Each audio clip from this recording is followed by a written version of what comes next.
لیدی به من گفت که زمانی که شاه تو ایران بود اون کشور بهترین کشور دنیا بود. اینقدر شاه با ما خوب بود من خودم داوطلب شدم که ایران زندگی کنم. همین امروز ما رفتیم در یکی از این خونه‌های در یک اتاق لااقل 10 تا 15 تا بچه از اون اتاق میومدن بیرون. ما پرسیدیم که اینها چطوری خودشون رو گرم میکنن.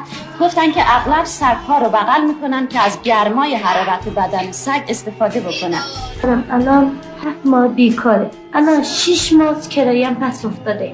من مستجمع 45 ماه کرایه میدم. اینها فاقد تمام امکانات اولیه زندگی هستن. در شبانه روز یک وعده غذایی درست حسابی هم نمیخورن. کار ما به جای کشیده شده که مثل حیونا باید توی زباله ها عمراتمون رو بگذاریم، خرجمون پیدا بکنیم. اون عوض اینه که بیان یه انفاقی در حق ما بکنن، ظلم میکنن در حق ما. یه نفر نیست اقلا بیاد یه دردی از دل ما برداره با 7-8 تا عائله.